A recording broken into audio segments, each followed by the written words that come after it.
Dear students, welcome to this course on advertising management. I would also like to welcome other industry experts and industry participants in this particular course.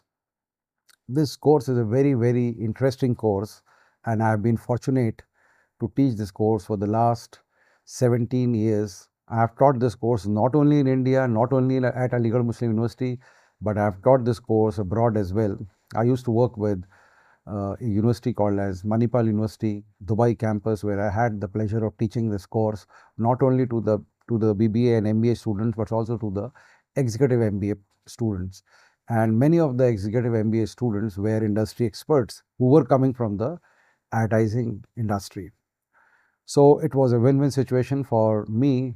I could get a lot of inputs from them, and I also was fortunate to do some amount of consulting. When I was in Dubai, I had tie up with some advertising agencies. So that was a learning experience for me. So just a brief introduction about myself. I am Professor Bilal Mustafa from Department of Business Administration, Aligarh Muslim University, Frank and Devi Management Complex. I've been in the areas of marketing for the last 20 years. I have been teaching advertising management. I have been teaching brand management. I teach research methodology, not at Aligarh Muslim University, but my passion is structure equation modeling and advertising. And I've been doing this for the last 20 years. I conduct workshops, seminars. So I get a lot of inputs as far as marketing research is concerned, which helps me align this or tailor this course to the needs of the students and industry. So in this initial lecture, we will have a thorough overview of what exactly advertising is, what is its meaning, the scope, evolution, management, planning and decision making.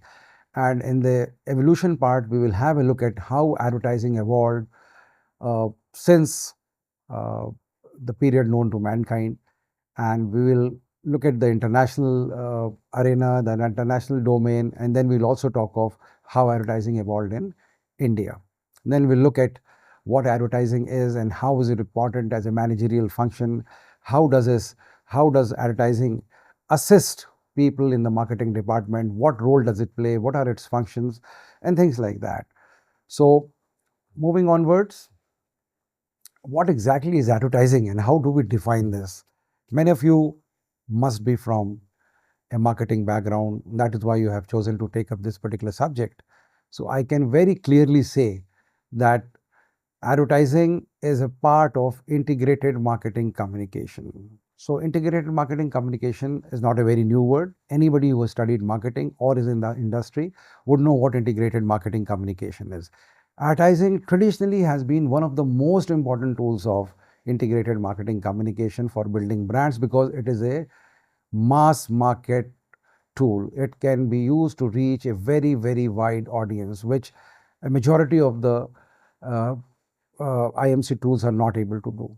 I mean, if we were to look at sales promotions, or if we were to look at personal selling, or if we were to look at direct marketing, they may not be able to do the job what advertising can possibly do. Traditionally, advertising has been the go-to IMC tool for marketers to create and build brands. So the biggest brands that we see are a result of advertising, traditional advertising, as we would want to call it. So be it a Coca-Cola or a McD, or it could be Pepsi Cola, KFC, they are all result, or De Beers, Gillette, they're all result of advertising. Advertising has been at the forefront of creating these brands as we know of them today. So moving on, once we have understood what exactly advertising is and what does it actually do, and we have had a look at different objectives of advertising, why do companies advertise, we'll move on to the scope of advertising.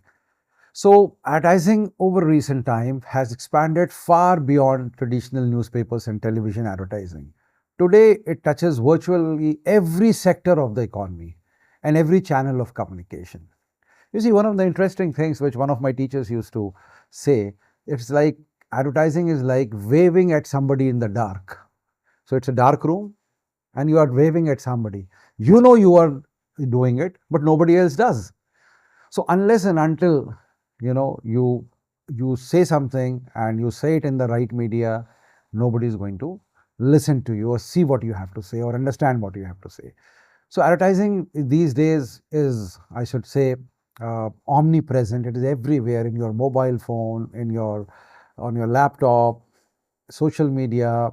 Where if you open a Facebook, you see a lot of Facebook advertising. You're tired of it. Instagram also, you see a lot of advertising. You see advertising everywhere. So you have too much of advertising. Actually, the consumer is flooded with a lot of information. You switch on the FM radio, there is advertising. Television, there is advertising. Uh, YouTube, there is advertising. If you have not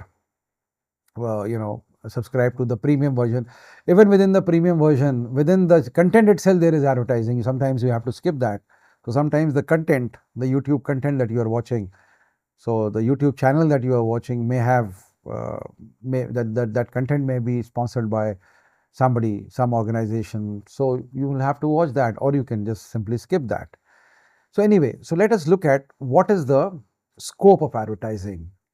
So the areas which are covered are consumer and industrial products. So you advertise about the consumer products. So the most of the advertising that we see as individuals is basically consumer advertising. So what we come across is consumer advertising, but then advertising can also be take the form of industrial advertising, where you advertise about the industrial products. Obviously, your target market is different. The target market of the company is different, and that is why many of us do not see this industrial advertising. So you have advertising which is target. So maybe the advertising in the industrial journals, or they are very, very focused and targeted. So that is why you don't come across industrial advertising most of the time.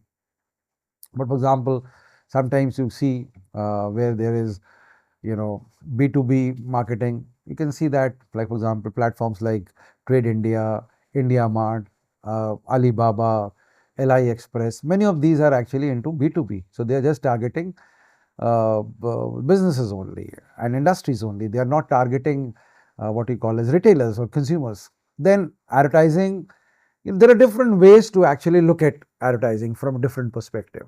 You could have product marketing, then you can have services marketing, where you are only marketing the services, or you are advertising about services but not physical products. So that's one way of classifying advertising.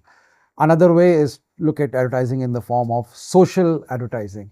Now, social advertising is basically, for example, advertising about HelpAge India. It is a social advertising. So you take up a social cause, or driving against, advertising which has to do against drunken driving, or anti-smoking, or female foeticide, and many other things. So these are all aspects of, or old age homes. These are all examples of social advertising. So you take up a social cause and you advertise about those. Then you have government campaigns, like for example, the government of India, Viksit Bharat campaign, Make in India campaign. These are all examples of government campaigns, where the advertising is related to the schemes, or the government is actually advertising about many of the schemes and the policies and the programs that it may be running. So such kind of advertising falls under the government campaign. Then you have political communication. Now, political communication, what do we mean? It is the political parties which advertise about themselves. And mostly you have the PR agencies which handle the job of. So normally you don't see them advertising upfront in the newspapers. They let PR agencies handle that. But then you have a lot of political advertising. In America, it has been the case over, I think, probably 50, 60, 70 years, where political advertising has been institutionalized in their system. Then one way to look at advertising is to look at digital and social media advertising. That is, advertising on the digital medium, especially internet enabled services such as websites and apps and YouTube, Facebook, and many other social media tools. So you find advertising there as well. And that is obviously one of the trends, and that advertising is able to reach segments which one could never think of reaching before. For example, students, teenagers, it's very easy to reach them with social media marketing. Earlier, there was no way to reach them, because most of the teenagers never read newspapers, hardly watched television, hardly listened to FM radio. I'm talking of the 80s, 90s. Very difficult to reach them, and they hardly read any magazines. So, how to reach them? That was a big challenge, but today it has become very easy.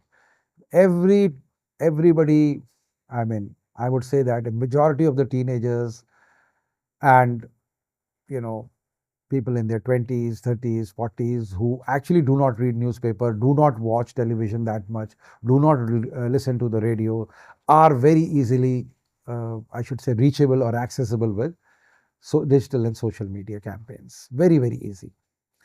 So, what is the modern scope of advertising? The modern advertiser across operates, and I should say, the modern advertiser operates across a complex and interconnected media landscape.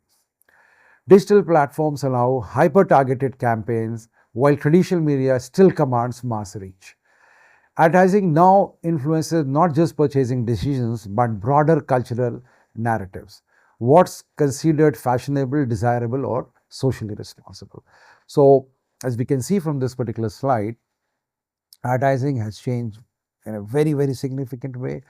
AI is making huge changes to the advertising industry. It is actually impacting significantly the research dimension of advertising. It is significantly impacting the production of ads. Advertising is set to change significantly with artificial intelligence. So, all said and done, what is the importance of advertising?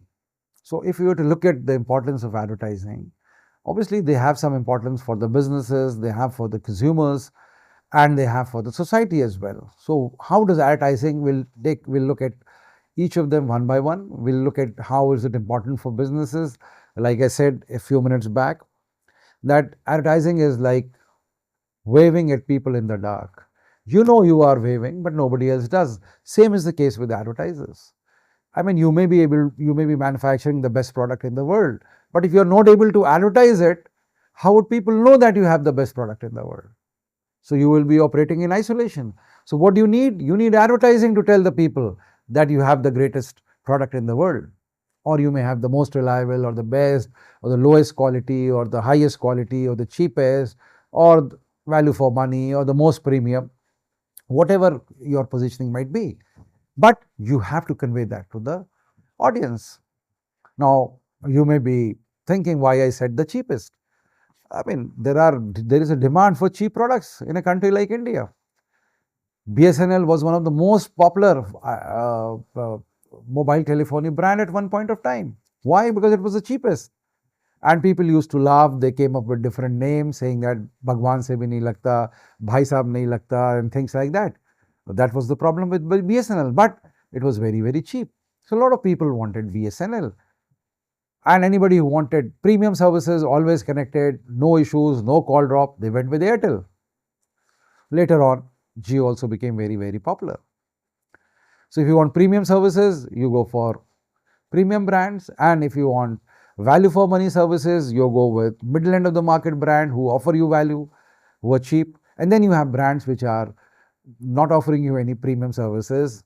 Their forte is that they are very, very cheap. And that is how the market is structured.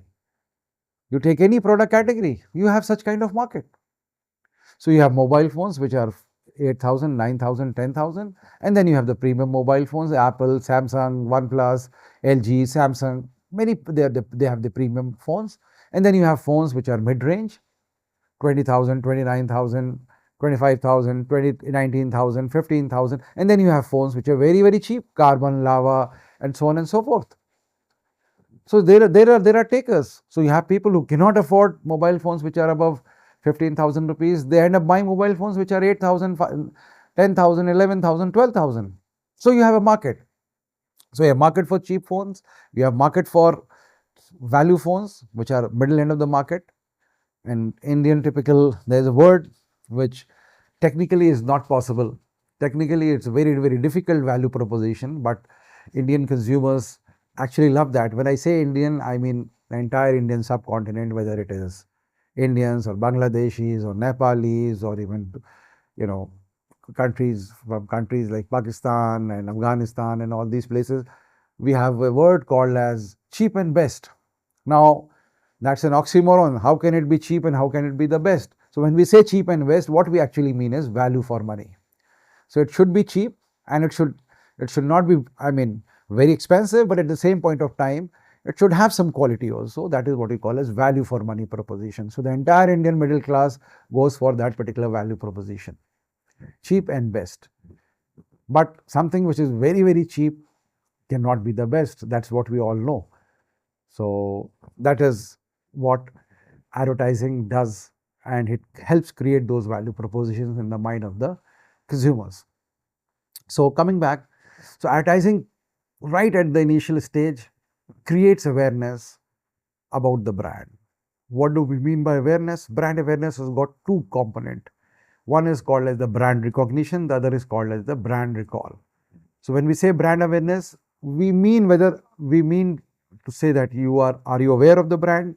Are you aware of the brand? That is what brand awareness means. And especially in the case of consumer products, especially in the case of products like, for example, which are infrequently bought. They are not very, I should say they are not very frequently bought. When I say infrequently bought, there you have to do a lot of research. Awareness may not be very important. Recognition and recall may not be very important. But day-to-day product, which you classify as habitual buying behavior or routine buying behavior. For example, you buy salt, you buy chewing gum, you buy cigarette. You don't do a lot of research before buying these brands. So when you go to a shop, you pick up a chocolate, you are likely to pick up Cadbury's because that's a brand which is there in your mind. You are already aware of that brand, top of the mind recall is there. Similarly, when you want to buy salt, you buy Tata Salt because it's the top of the mind. You don't do a lot of research. You don't spend sleepless nights thinking which salt am I going to buy tomorrow. You already know. This is what we call as habitual buying behavior. You are buying Tata, it's top of the mind. Shampoos. If I were to give you a simple exercise saying that in the next 3 seconds list the top brand of shampoos that come to your mind. So you may be able to list 5, 6, 7, 8 brands. And if I were to ask you another question, the shampoo brand that you use, if you use, is it in that particular list that you have actually jotted down? I think majority of you, or I should say 100% of you are likely to say yes, that the brand that we buy is in this particular list. What does it tell you? It tells you one simple thing, that there are hundreds of, at least 30-40 brands, forget about 100, there are at least 30-40 brands of shampoos in the marketplace.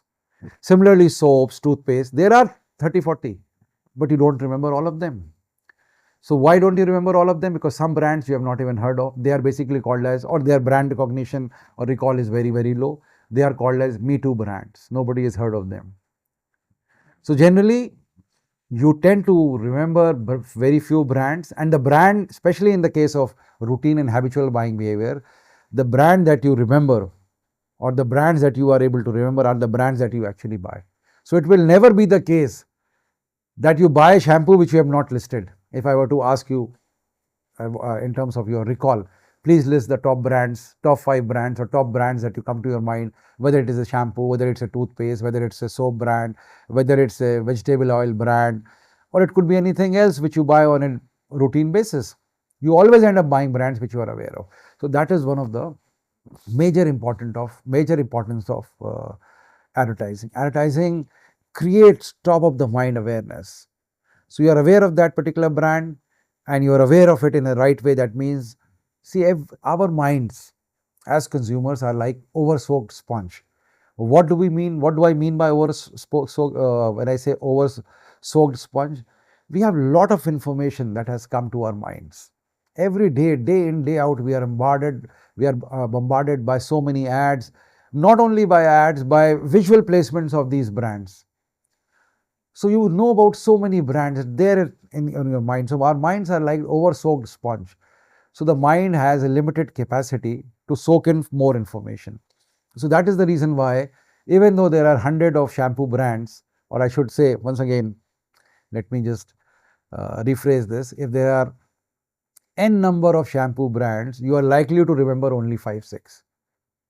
Because you have either used them or you find them good brands, that is why they are in your mind. So that is what we call as a consideration set. So advertising helps form a consideration set in your mind. Okay, so for example, if I'm going to buy chocolates, so Cadbury is there, Cadbury, the regular Cadbury and the Silk is there in my mind. Then I may have some other brands like Ferrero Rocher, or Lindt, or it could be Hershey's. These are some of the brands that I remember. There are multiple brands, but I only remember these brands. So they are there in my consideration set. Depending on the occasion, depending on my preference, I may pick up one of these brands, which is most likely to be Cadbury's because I like that particular brand.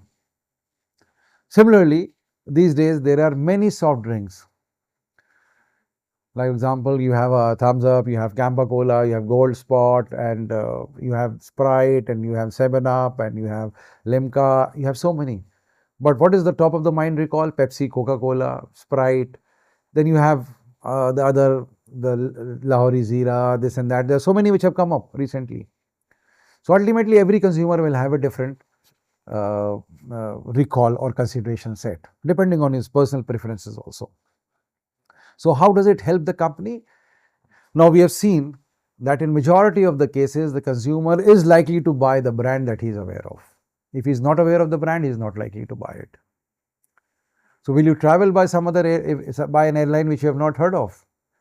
Will you live in a hotel? Will you visit a hotel which you have not heard of? Will you go to a country which you have not heard of? You are likely to go to, if you are to go abroad, you are likely to go to a country that you might have heard of. But when we are talking of these kind of purchases, there is always a possibility that after research, you may uncover, if it's infrequently bought, if it is not routine, or if it is not habitual buying, there is always a probability that you may uncover something in your research. And ultimately, based on that particular research, you may decide on a destination. Like for example, you may decide that, okay, I need to take a holiday. And then you suddenly have Maldives, and you have Thailand, and you have Phuket, and you have probably Vietnam in mind, and suddenly you decide, research, you find that Krabi is the best destination. So let's go to Koh Samui Krabi in Thailand. That is the best place for me. So you might not have even heard of it, but your research uncovers that. But that has to do with complex buying behavior, where research is needed. So when you research, you may uncover new things. But in habitual buying behavior, majority of our daily purchases are out of habitual and routine buying behavior. That is where advertising plays a very, very important role. It creates top of the mind recognition, recall, and ultimately leads to a high level of awareness. And we all know that if you are aware, you buy. If you are not aware, you don't buy. Simple. That's a simple rule in complex buying, habitual and routine buying behavior. Advertising, if you look at the second point on the slide, advertising helps generate sales and revenue growth. That is, when it sells, it generates sales. So advertising is used to sell and increase the revenues of the company. I'll tell you some very, very interesting things. Traditionally, if you see ads for toothpaste, you'll find that ads for toothpaste, they say that you at least need to brush twice a day or thrice a day or after every meal. What is the idea? To sell more. You are advertising actually in your place with your subconscious mind, and obviously cites expert opinion. So that advertising is credible. You have a dentist who tells you that you must brush 3 times a day. So what actually happens? You realize that yes, I must brush 3 times a day, but it leads to a higher sales revenue for the company, right? Then advertising builds long-term brand image. So now let's look at the second and the third point. Second, we have already discussed. The third point, advertising helps create brand image or the brand personality. As we have been discussing, as I gave you multiple examples, I gave you the example of Mountain Dew, Salman Khan, where he tries to create a personality of the brand, Dar ke aage jeet hai, or the Marlboro Cowboy, or many brands try to convey that personality. Like for example, Thar tries to convey a personality about its brand, that it is a very rough and tough, and it is for the macho people. Similarly, globally, we have hundreds of brands which actually focus on creating the right image for themselves. If the brand does not have a right image, what actually happens is that we are all I mean, here the discussion is centered on students who come from a background, marketing background, management background, or corporate executives. I'm sure you all know that when there is good times, the economy is doing well, people are flush with money. And when the economy is not doing well, people tend to buy anything which is cheap because people don't have money. So generally what happens when there are bad times? In bad times, people look at discounts and offers and things like that because they have less amount of money and they have to spend a large chunk of money on many other activities, or for example, healthcare, educational bill, household bills, groceries. These are the essentials where people have to spend. But when you have a boom, when the economy is doing well, people are flush with money. And what do we mean by flush with money? When people have money, they demand brands which are not discount brands, which are not cheap brands. When people have money, they want bigger brands. This incidentally brings me to an interesting example. Nirma at one point of time was a very, very popular brand in India. But Nirma is not so popular anymore. Why? Multiple reasons.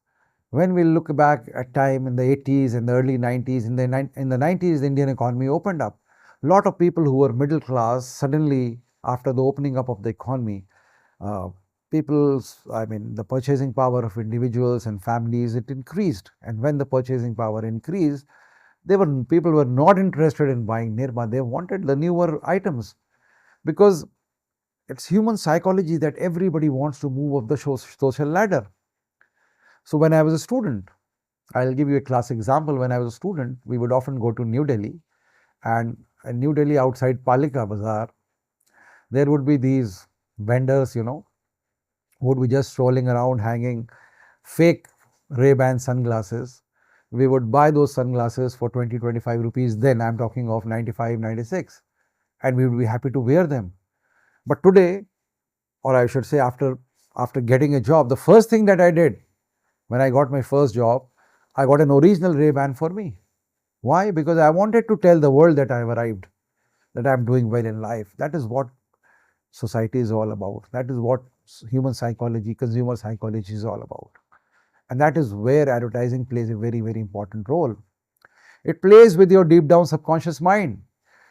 It helps you buy, it makes you buy brands which have a long term image, which have built an image over a period of time. So when you have a lot of money, when you want to move up the social ladder, you will not buy a cheap brand. You will not go to a discount store. You will not go to a store where there is a perennial 70% off. You would want to buy from a place which is a good place. You would want to create that aura of exclusivity around you. You would want to, if you have the money, I would want to buy a Rolex. I would want to buy a Chopard. So when I buy a Chopard, I can tell the world that yes, I have done something in life, I have achieved a lot of things in life, and I wear a Chopard. What does the shirt do for you? It keeps you warm, it keeps you covered. That's it. But then there's a Giorgio Armani shirt. Giorgio Armani shirt does the same thing which every other shirt would do. But what it does for you as a consumer is completely different. It gives you that feel good factor. It gives you that kick. I'm wearing a Giorgio Armani shirt. I'm wearing a Ray-Ban. I'm wearing a Ray-Ban sunglasses. I have a Rolex watch. I have a Bulova watch. I'm wearing a Bulgari bracelet. I mean, that gives you a kick. I'm wearing Cartier jewelry. That gives you the ultimate kick, which nobody does, which no other brand does. This gives you the kick. And that is what people like us are interested in.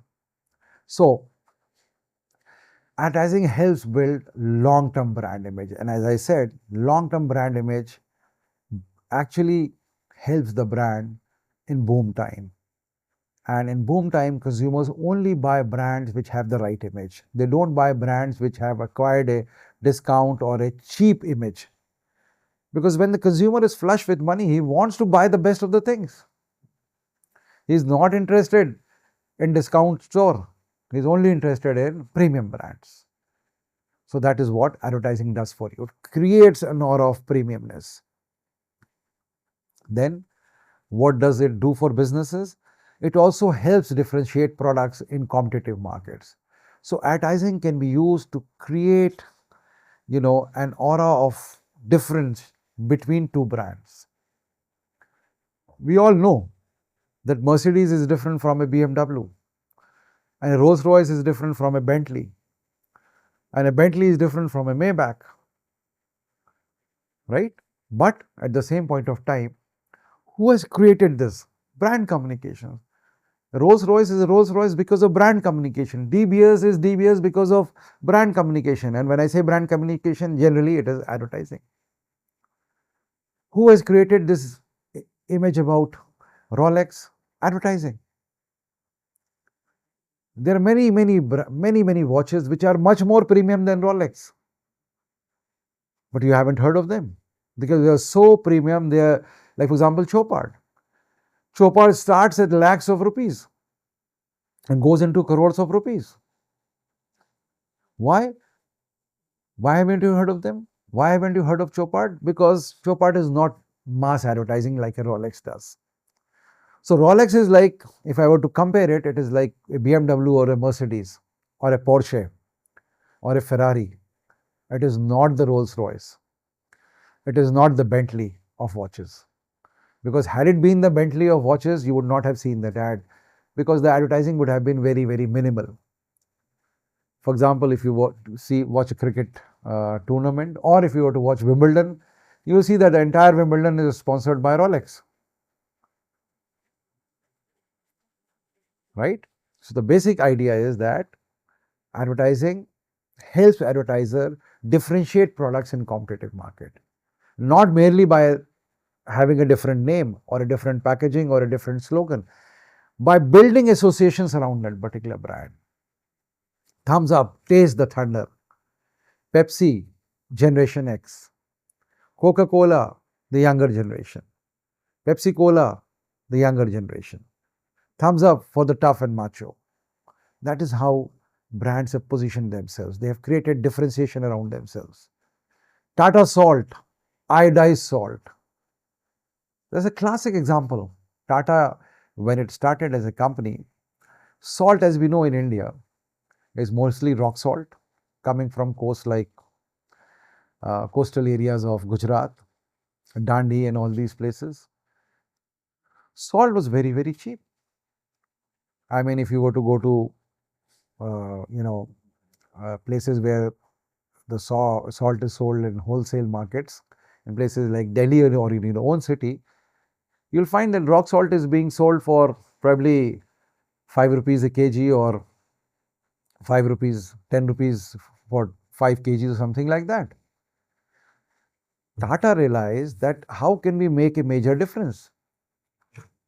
So how can we sell this salt? What they realized in India, people had iodine deficiency. And what did this iodine deficiency lead to? This iodine deficiency led to a disease called as goiter, where you might have seen this particular part of the voice box and the larynx is kind of, it looks very odd, it's kind of blown up. So that is due to deficiency of iodine. Tata realized this, and what they did was they created a difference, and what they did was they actually created salt which contained iodine, and this today till date Tata is the most popular salt brand. They have Tata iodized salt. So iodized salt sold like hotcakes, whereas you were selling normal rock salt for dirt cheap rates. You started selling Tata salt for 10 rupees a kg. So this brand differentiation that they were able to create actually not only helped them create a new and very popular brand, but they also helped grow the revenues of the company. So as we go along, we'll expand this example. It's a very, very interesting example. As we go along, we'll expand this. How is advertising important for consumer? Advertising is very, very important from the consumer perspective, because forget about the top of the mind awareness.